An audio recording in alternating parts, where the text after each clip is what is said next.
Albert Einstein once said that the most important decision you'll ever make is to decide once and for all whether you live in a universe that is supportive, that supports you and is friendly, or whether you live in a universe that is hostile and is non-supportive.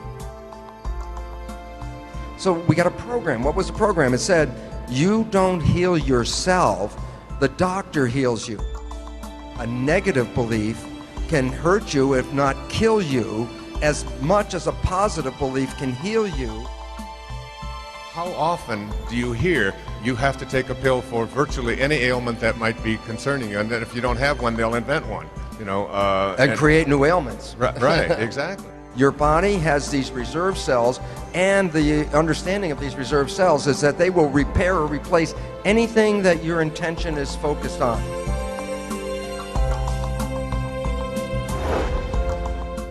He said, I can change my behavior, and there's a lot of things that I can change in my life, but the thing that I can't change is my DNA. I can't change my genetics. I can't help the way I am. It's just what I inherited. And I sat there and thought, that's what so many people think. And it's a major disconnect because we've been all programmed with a belief that we are sort of victims of our heredity. That we didn't pick the genes that we came with, we can't change the genes that we come with, and then hook that with the belief that the genes control who we are, and then all of a sudden you realize, well, I'm a victim. I can't get out of my own heredity. And it's an unfortunate situation because what we now know in this new field, and it's called, the great name is called epigenetic control. So what you say, epigenetic control, what you're saying is control above the genes. And this is where it comes into the simple reality that the environment and our perception of the environment actually can rewrite our genetic code. It doesn't change the DNA, it changes the readout of the DNA. DNA are the genes, and genes are blueprints. You can create over 30,000 different variations from the same blueprint, the same gene. And all of a sudden it says, then you're not limited by your genes, you're limited, if anything, by your perception and your belief about the world that you live in, because that's the information that's going in and affecting the genes. That it has now been established that a minimum of 1/3 and more likely 2/3 of all medical healing, which includes surgery and drugs and everything else, is all accomplished through what is called the placebo effect.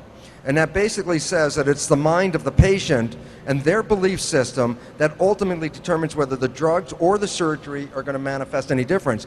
Basically, arthroscopic surgery, and I forgot, I think they do about 180,000 of these operations a year. A doctor at Houston wanted to do a study. He said he really wanted to find out, was it the rinsing out of the fluid or the scraping of the knee that really provided the major healing process.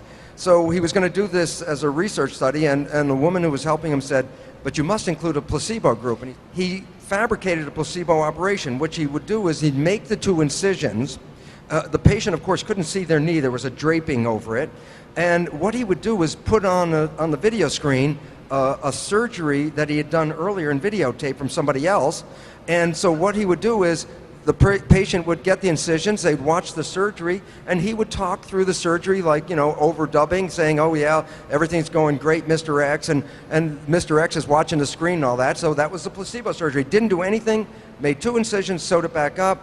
They looked at the results, and the results were every process was equally the same. Whether they rinsed it out, whether they scraped it and rinsed it out, or whether they just did the incisions and nothing at all.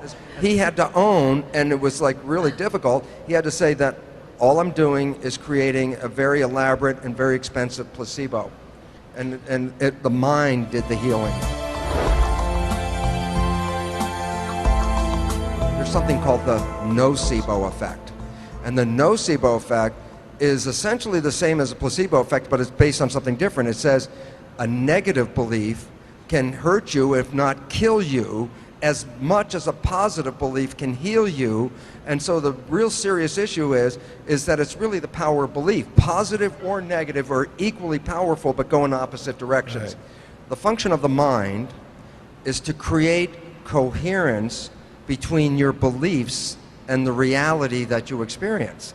So if you have a belief in your mind that you can't do something, or that you are, susceptible to something, and that's your belief, then the mind's function is to create coherence so that you will manifest that belief to be true. So it's very interesting because Henry Ford, he would say, whether you believe you can or whether you believe you can't, you're right. When a patient hears that they cannot heal themselves, when there's something that's terminal, or any of these other issues, that perception alone can stop the entire healing process right there. You know, my friend Deepak Chopra, do you know Deepak? Yes. You know, talked about one of his best friends, he died, he had a black mark on his lung. And when he found out that he had this black mark on his lung, it meant lung cancer, and he was devastated. And within 3 weeks, he was dead. When they were cleaning out his office, they found x-rays that had been taken of him 20 years before.